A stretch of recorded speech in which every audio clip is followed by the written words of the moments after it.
Hello everyone, welcome back to my channel. Today I'm going to be talking about how to get information out of powerful men. There are some very strategic ways to do this. I'm mostly going to be focusing on the way that I do it. I think there are two ways that it can go. You either take the attractive woman approach or you take the unattractive woman approach. I'm not trying to call anybody ugly, however, we are talking about powerful men. And within women and men relationships, the seduction aspect is going to be your quickest way to get to the man. And if he thinks that you're beautiful, Reaper. If he thinks that you're beautiful, he's going to feel like he has something to prove to you, and it's going to be a lot easier to get information out of him. If you fall into the second category of unattractive, maybe you're older. I guess older people would watch this. But if you fall into that role, you want to be motherly and caring, and you want to stroke their ego. You want to tell them everything that they want to hear. You want to be like the best listener possible. And that will get you everything that you need to know. Why would you need information out of powerful men? I think the biggest reason is so that you can learn how they made money, so you can apply it to yourself and go make their money.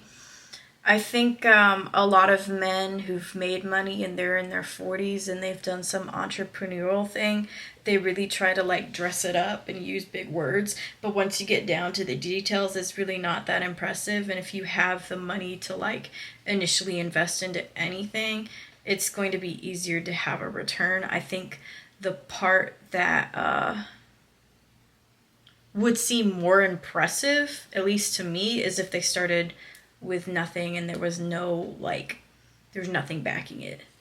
Like that initial investment of money, getting that and then putting it to everything else. Because it takes money to make money. Somebody told me today that that was like a broke thing to say, that like, oh, you can make money out of nothing. No, it takes money to make money. If you want to argue that you don't necessarily need money, you need the connections, you still need money to make the connections. You still need to look like money. You still need to be contributing to society in some way that makes you seem wealthy. So that's bullshit.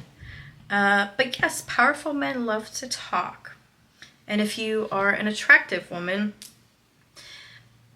if you're a woman in general, they're going to assume you're stupid. So you don't really have to play up the dumb side so much, because they're already thinking it. Because they already think that they're the smartest person in the room. So if you're the attractive woman and you want information out of them, you just have to let them talk. Because they're not going to care that much about you. If they do care a lot about you, they're looking for some kind of weakness in you. And they're looking for a way to exploit that. So if anybody asks you questions on your background, about your family, what else? Who you live with, how long you've been in a certain area, why you're single, why the last relationship didn't work. Like if somebody is just prodding and prodding questions like this, and they're looking for how to break you so that they can sleep with you. And if their goal isn't just to sleep with you once, then their goal is to control you.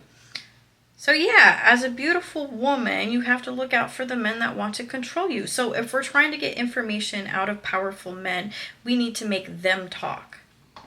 You don't want to talk. And if you do talk, I would be mean. I would say, like, I would throw a little, like, insult here and there, but don't make it seem like an insult. Be very hard to please, too. Extremely hard to please. That's how people get what they want. Especially with rich men, too, because they're not going to find the humble thing endearing. They're just going to see it as weak. Reaper's chewing his bone in the background.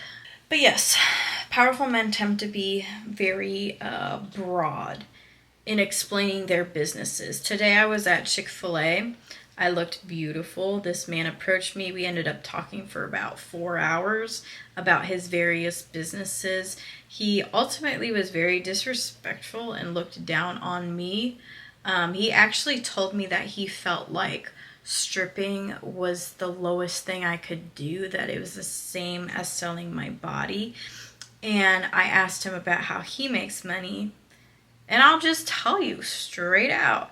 He made his first big break. Well, he came from money, first of all. But then he made his first, like, 5 million. He made it because he took the domain for one of the Olympics. I can't remember which year, for the US. He took their domain and then took all their social media sites and then contacted them saying he had them. And then he got apparently 5 million from that. Maybe he was lying, but that's what he said. And now he said he has 1,500 domains that he's just sitting on, and then he leases out some of them. So you have this man who's hopping on small and large businesses' hopes and dreams of starting their own thing and stealing it from them. Which arguably what I do is more honest than what he does. So that was one of the things he had going on. The other thing he had going on was he was renting out luxury cars. And I know several men that I've dated have done either they sold the cars or they rent out the cars. I dated somebody who sold luxury cars. And one of those cars was in an accident. And he had he took out a loan against the insurance for him to have all the cars on his lot. And once that car was in an accident, the people who were in the accident sued his company, sued the driver. I can't remember what happened. Oh, and the other people sued. So he almost lost the entire company. And I broke up with him the first time when all that happened because he was taking it out all on me. But yeah, the car accident. So that was the issue. I dated somebody else recently too, and he was renting out cars on Turo, which, I don't know, he was suggesting that I do that as well. I don't know, I haven't done my research into it. I don't love the idea of just renting out things. It's a little weird to me because then you have to be constantly keeping it up, constantly getting new people. I just don't know if that would be my thing. But yeah, he was in an accident. So then this third guy, he told me that he runs a chauffeur business. So you get a driver and you get a Bentley. Crazy. Like, good for him. And then you rent it out by the hour. So that was his other business. And then the third business, he rents out jets. I don't know. I was kind of lost on that. And then he just collects domains. So, I mean, he's like low-key kind of scamming people, but I guess what I do is worse. And he was giving me all this information. He was showing me his emails. And for this man specifically, he only approached me because he thought I was somebody. I was sitting alone at Chick-fil-A in a dress and heels. I had just come from the mall. I got a bunch of makeup and I got like Bath and Body Works stuff. I'm so excited. I got so many perfumes. It was like 3 for 3 deal. I've been to Bath and Body Works and bought something. Probably never. This is my first time buying something. But yeah, he approached me because he thought I was someone. And it wasn't until about 2 hours in, he finally asked me, what's your story? What do you do? So in this specific example, I think this man had a lot of psychological problems. He told me he was 43. He had been single for 3 years. There was no kids. He had never been married. So obviously there were some issues, and he put money at the forefront of everything. And I think that happens to most men too. The ones that have like extreme money, there's some kind of issue there where they put money on a pedestal. And with people who are obsessed with money like that, they're going to look at you as worthless if you're not making a shit ton of money and they can't take from you. The last guy I dated, and then there was somebody else before that who I was talking to, and they both like, I guess were hustlers or whatever. But when they were angry at me, they asked me, what do you do for me?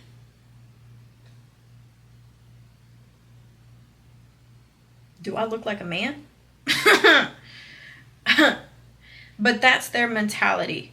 When you're around men who look at everything as transactional, that's just their mentality.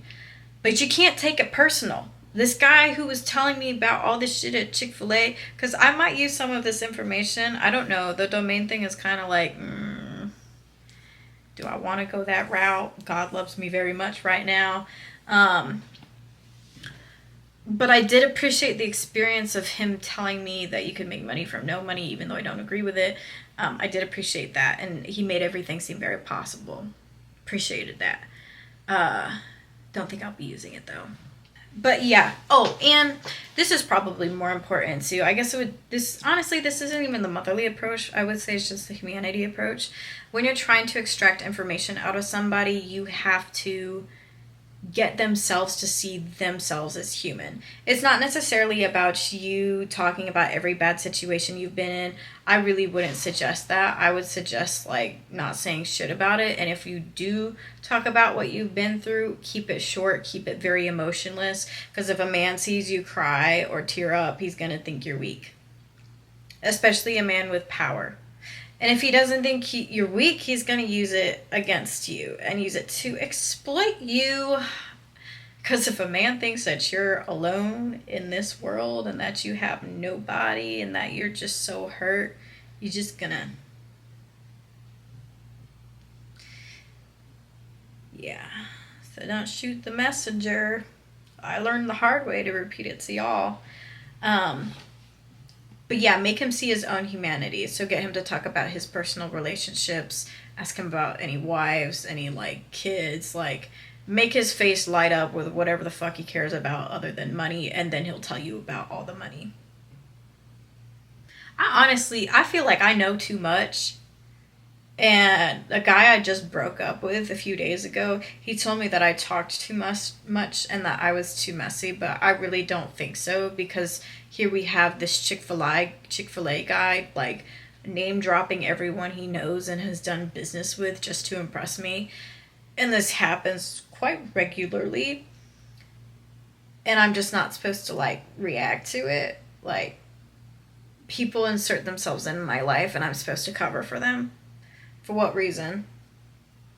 But yeah, you want to be a little bit mean too, because that's really the only way you're going to get respect. I hate to say it. I heard a quote today, and it said, they'll call you a bitch before they ever call you a boss. That really stuck with me. It did. But yeah, let them think you're a little stupid. No one needs to know how smart you are. They don't. Unless you're, like, planning a very private revenge like I am. And then they'll figure it out one day when all the clips go on TikTok.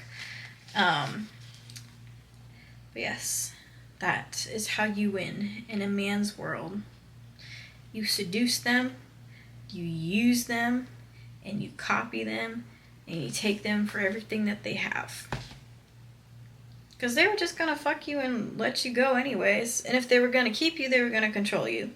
And that is the reality of powerful men that nobody wants to talk about. But here I am to tell you. Bye-bye. Until next week.